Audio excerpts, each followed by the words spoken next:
So they say after the ecstasy, the laundry, right? So here's my laundry. I'm not gonna tidy it up for this video. And I can't say it's exactly ecstasy either, but a whole lot of suffering has dropped out, and it was actually ZDogg, a ZDogg video that pushed me over a big edge, which I was teetering on for a while anyway. But somehow just his exuberant nothingness. I mean, Angelo, he's been in that state for many years, so I think he's kind of sort of mellowed out in it. And Z-Dog's still kind of in the exuberant stage, and it can be, I mean, it can be goofy, like, but like, who defines goofy? Who gets to say what's goofy, right? Or if a goofy is a good or a bad thing. And that's the thing too. Like, it's just there's no way things are. There's no way I am. There's no way Z-Dog is. I mean, anybody can know us for a given subsection of our apparent existence and draw their own conclusions, and no one's the final arbiter, and it could all change tomorrow completely or in 5 minutes. So, like, any worries about what kind of person I am or what kind of person I might be someday, it's just like, gives a fuck. There's nothing here. Like,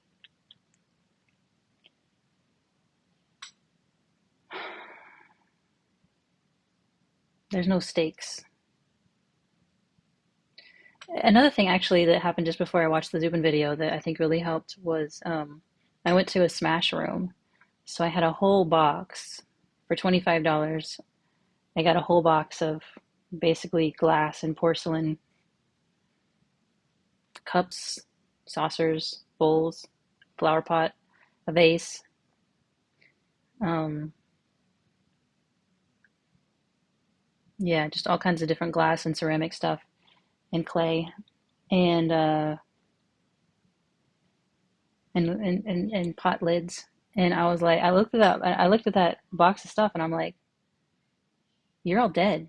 You're all gone. You're all gonna be smashed to bits in some number of minutes.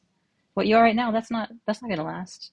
I'm gonna smash the fuck out of you with baseball bat, with uh, golf clubs, with a demolition hammer. What do you call those big long hammers with the big heavy, that they use on HGTV to take out walls and stuff? I keep wanting to call it a jackhammer. That's not right. But yeah, you're all dead. Every single fucking one of you. You don't even know it, and you can't stop it. Maybe, I mean, maybe somebody, maybe lightning could come strike me and save them, but then the next person's gonna smash them. So it's like these fucking ceramic cups. These are gone. And so over the course of half an hour, I systematically smashed them all. I was quite good. I was surprised how good I was at throwing up very oddly shaped objects and like hitting them with a baseball bat. Like, not just putting them on the ground and smashing them, but like throwing them up and like, and often if the initial impact didn't smash them, impact with the steel reinforced wall would, or with the floor, or combination of all three. For another $25, I got a little coffee machine and a phone. That fucking phone was really hard. One of those kind of like an old style kind of wireless phones. Like, um, seriously though, I could not smash that thing. The plastic of the little phone base, the phone itself, I could get that apart, but the phone base, man, it was tough. It was like even the big giant hammer didn't do anything, even when I was really trying. Um, the copy machine I got into tiny bits, even the plastic casing. Um, all the little like electronic components, and of course the glass over oh, that was the most satisfying. Um, and then kind of halfway through, I just squatted down and looked at all the carnage around me, and it just felt sad. Like, what was the point of destroying all that? Like, these cups, they could have been used. They never did anything to me. Like, and then I was like, well, but they were on their way to a landfill, surely. I mean, you don't charge somebody only $25 for a box full of stuff that anybody's probably ever going to use again. Um, and so I helped them biodegrade, actually. I moved along the process of, you know, I don't know what biodegrades ceramic, but, and paint and all that stuff. But it's like, I mean, whatever. They're bombing whole fucking cities. What does it matter if I smash a box full of cups and plates and saucers and a defunct coffee machine and an indestructible wireless telephone base? But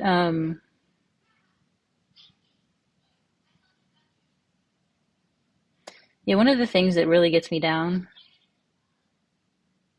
two things that really get me down more than anything are destruction of historic sites, historic places, historic cities, historic buildings,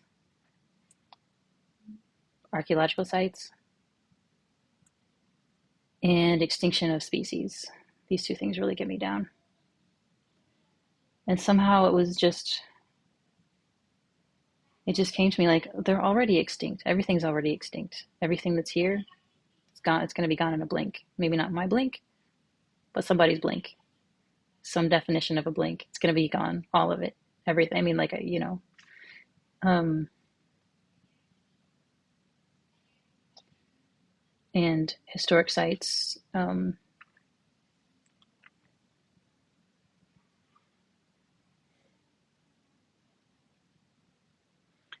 It seems important to know where we came from, and it seems amazing to touch the stones that were touched by people 1,000 or 2,000 or 10,000 years ago.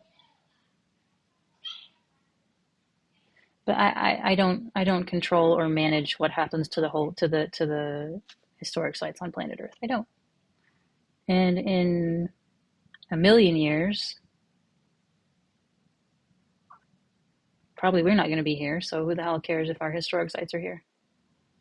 Maybe somebody could find it later, but what conclusions are they going to draw? Probably nothing super accurate. To make up their own fucking stories. So yeah, it was just like, yeah, it's already all gone in a sense. We're already all dead in a sense.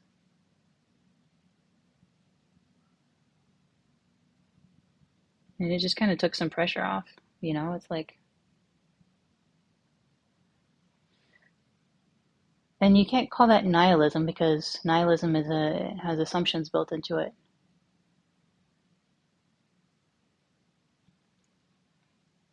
It's more like radical agnosticism, I would say. Can't say anything about anything. And of course, the prospect of a war with Iran. Sorry to laugh, but like Jesus fucking Christ, if there was one thing I thought we were not going to be stupid enough to do.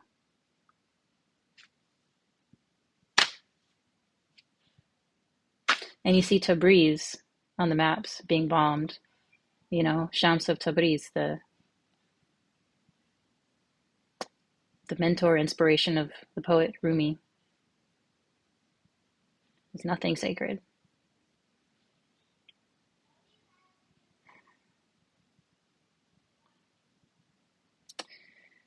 So yeah,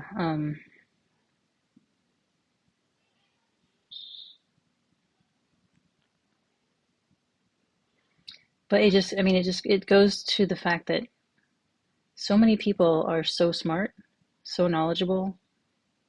It's so easy and clear to understand that going to war with Iran is a stupid fucking idea. And it doesn't matter. It certainly doesn't matter what I have to say about it. If that shit's gonna happen, it's gonna happen. World War I happened, World War II happened, bubonic plague happened. Shit happens. I cannot manage it. I can't. I can't fix it. I can't. Another thing I've noticed lately is my my drive to rescue people has gone way down. You know, like somebody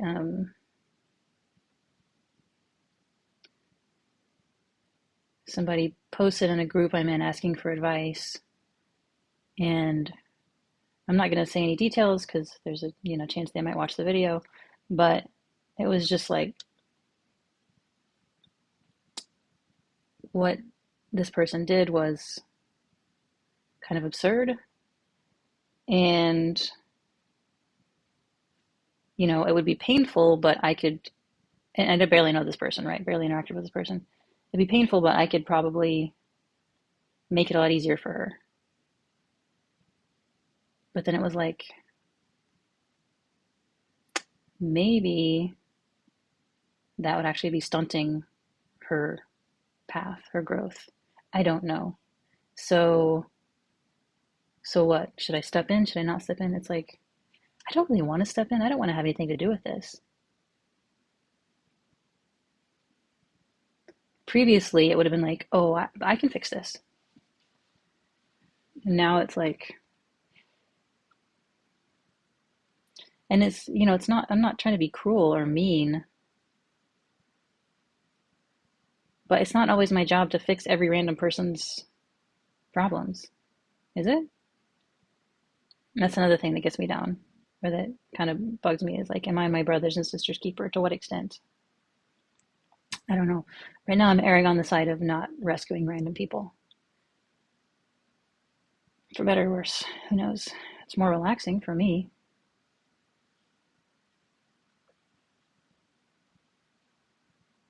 It's let it, and yeah, I think to some extent, rescuing other people is a distraction from the stuff that's difficult for me about you know, my own healing, my own life. So trying to edge away from that, just whatever, experiment, see what happens. Maybe nothing. Maybe maybe I'm wrong and I should have helped this person. I've helped other people, and then sometimes it either turned awkward or I kind of got roped in more than I bargained for. Sometimes a lot more.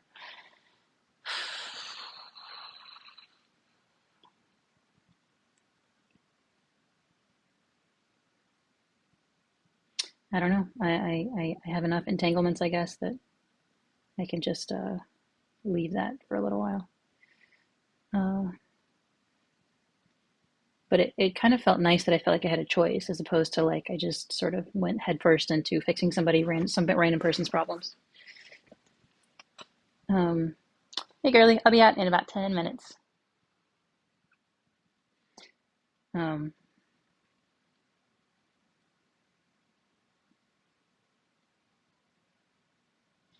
yeah, so there's that. What else? But yeah, I was just kind of like, after that, I was just kind of, after that that smash session, feeling like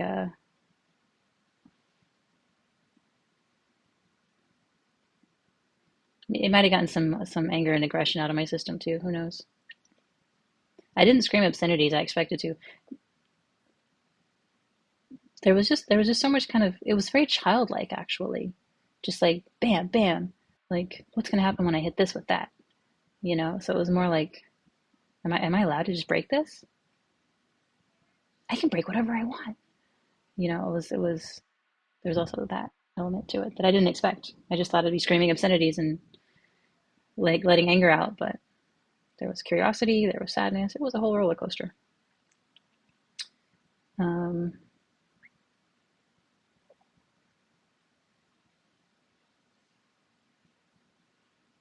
but yeah, so after that, and then ZDogg's exuberant random recent video that's like, what if the unthinkable is already here? What if you're already dead? Um, I was like, yeah, everything's already gone. Everything everything slips through your fingers the moment it's apparently in your fingers. And like I said, he's kind of still in his quote unquote goofy phase. I mean, like whatever, um, exuberant.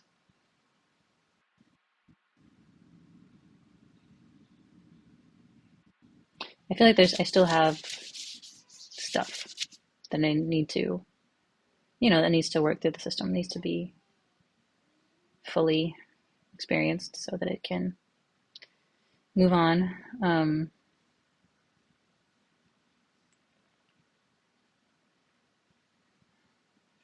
So I don't think I'm totally out of the suffering woods yet. And I'm also not in some kind of state of ecstasy. It's just kind of like,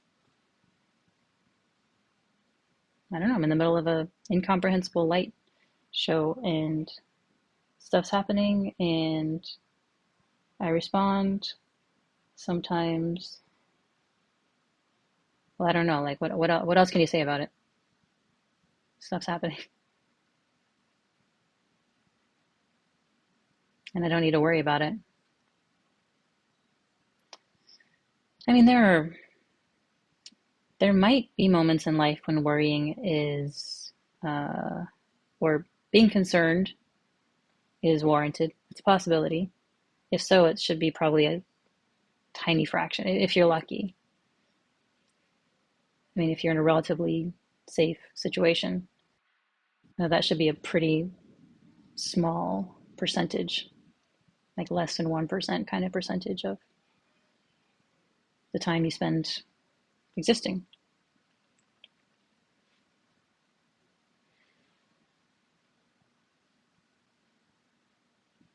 And worry still happens, still arises, but it arises like a little bubble in the ocean, and it gets to the top, pop, it's gone.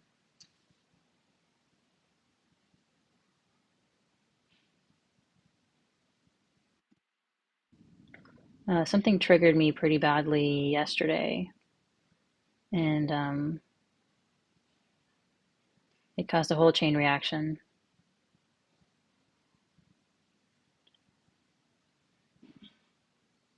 But it's kind of like that's just happening too. It's happening. It'll pass. Maybe it's for the greater good. I don't know. Don't need to worry about it. It's just happening. I don't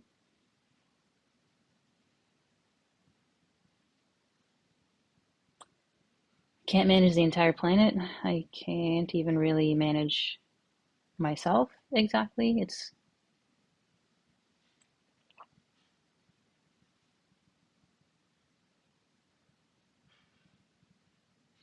I mean, I can't control what arises and I can't control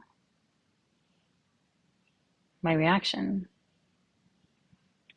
As in like I'm going to think about what my reaction is. I'm going to reason it through. This is the best case scenario. This is the highest good for all involved. And then here, okay, now I'm going to react. No, that's not how it happens. It's just shit just happens, right? And Angelo said lately when I asked a question on the live, he said, doesn't really matter for you at this point where you put your attention. It's just things are just going to happen. It's just going to unroll. It's going to unfold. And I can feel that.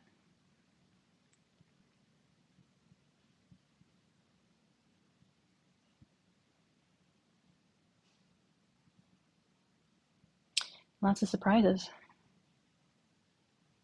when you're not kind of trying to think 10 hours ahead. You're just where you are and I'm like, whoa, now I'm here. Huh, now this is happening. Hmm, okay. Wow, now I'm in the middle of this. Okay.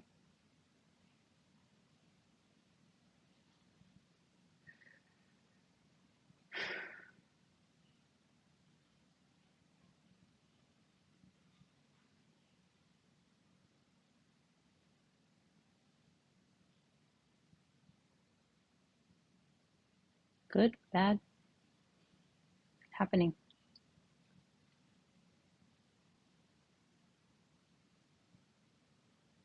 And I think as things sort of wind their way through, because I mean, there's still, yeah, like I said, there's still stuff in the body that needs to work its way through. I feel that's how I feel. Could be wrong. Who knows? Maybe all that's dead too. And who knows? Um,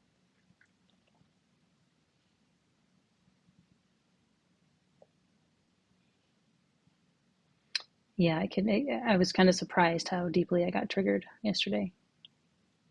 But I think it might be, here comes the story, because things are just so close to the surface right now.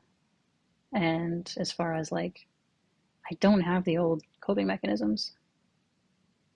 And so it just gets another layer, another layer, another layer. And every time it's another deeper, tenderer kind of layer.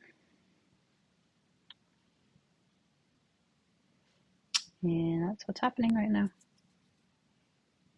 And I'm not worried about it. I wonder what has given me, because Angelo today was reading a comment that somebody made who's like, am I awakening or am I just going crazy? Like, I just don't have a will to, like, my life force is draining away, blah, blah. And, they seemed really worried about the whole thing. And I guess there were times when I felt that way, but in the back of my something or nothing, there's always been a sense that, like, but this is going to be okay in the end. And I wonder if that's just because, some kind of innate wisdom or, senses and feelings I've had since I was a kid, which could be, you know, cultural or whatever. All the kids' stories, they always come out all right in the end, don't they? Everyone goes to heaven at the end. Well, not everyone, but that's the hope. That's the idea.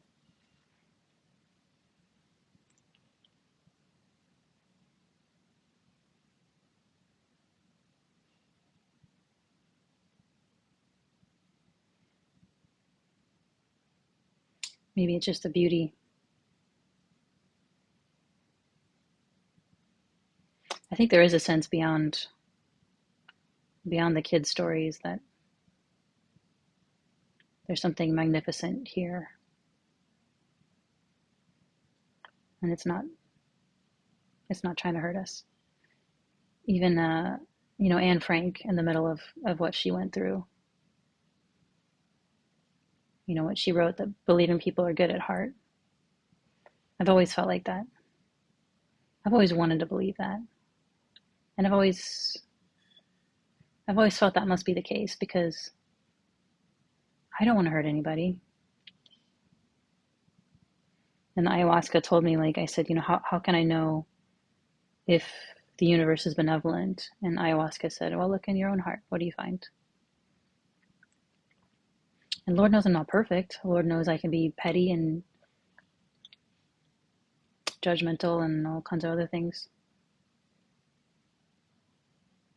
I like to think that that's because of the conditioning. That's because of the overlay.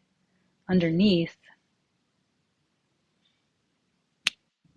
we just want to reach out to each other.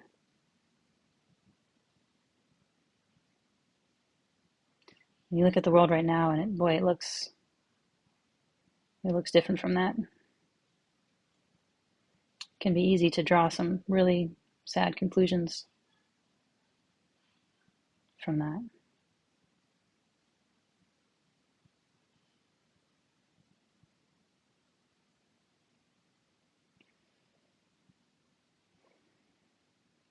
But I'm with Anne Frank still. And might as well, live as if that's true, because what's the alternative? Oh, everyone's a shitty person, so okay, I'll be a shitty person too. Everyone's gonna get me if I don't get them. Okay, I gotta get everyone. That's the Zionist mentality. That's the Israel attacking Iraq and Iran and Syria and Lebanon and Palestinians, and like you just paint yourself into this horrible corner that you never had to be in the first place. Of course, largely defensive Jewish people in Europe were persecuted for centuries. It's hard not to draw some pretty tough conclusions from that. That's generation after generation after generation of trauma, culminating in some of the worst trauma anyone can imagine. So, uh, holding up in a bunker is, you know, that can be a understandable response, even if a little bit less understandable when they do to others what was done to them.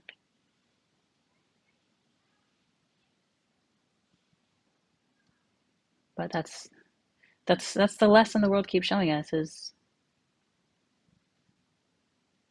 this game theory minimum is going to keep happening until we figure out another way to relate to each other. And hopefully I'm on that path for what it's worth.